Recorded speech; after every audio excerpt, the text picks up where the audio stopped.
তো এটা নিয়ে কোথায় যাচ্ছি তো জানতে হলে দেখতে থাকো ভিডিও। দেখো আমার বড় মশাই আসছে আমাদের থেকে।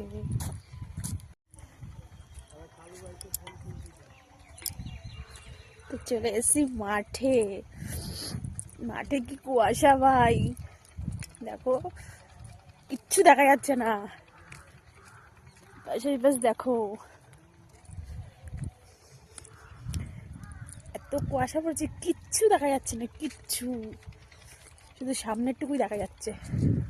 দেখো এটা রসুন গাছ বন্ধুরা, বাবা পিছলে হয়ে গেছে, চটি পরে হাঁটা যাচ্ছে না। দেখো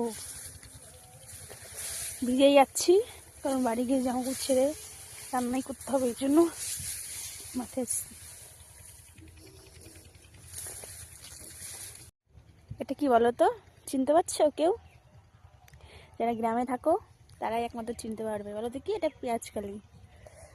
তো আমাদের হয়েছে, বেশি লাগাইনি, অল্প লাগিয়েছিল, এই যে অল্প বেশি একটু আছে। এটা কি শাক বলো তো, তুই কারা বলতে পারে? তো অনেকে পারবে না বলতে, তাদের জন্য বলে দিচ্ছি, এটা হলো মটর শাক।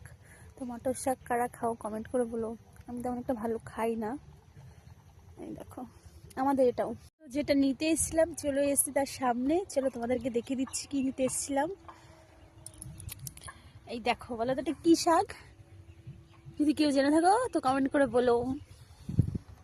তো চারি সাইডে শুধু কুয়াশা আর কুয়াশা, আর কিচ্ছু নেই ভাই।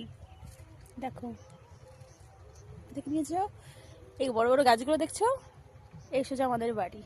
তো এই গাছগুলো শুধু দেখাচ্ছে, বাড়ি দেখা যাচ্ছে না। তো এই সাইডেও বাড়ি আছে, এই যে। তো ভিডিওটা কেমন লাগলো কমেন্ট করে কিন্তু বলো তোমরা। চলো যা যাক, কাটা শুরু করি। তো আমাদের ফুল লাগিয়েছিল, ফুলের মধ্যেই হয়েছে। তো দেখো কি করে কাটতে হয়, এই যে কাঁচি।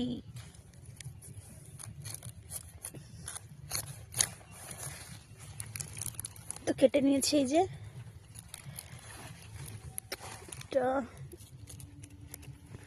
তিনটে। তো চলো এবার বাড়ি যাওয়া যাক। কেমন? গুড মর্নিং ফ্রেন্ড, শুভ সকাল। তো শাকগুলো কাটা হয়ে গেছে, এই যে। তো এখন বাড়ির দিকে যাওয়া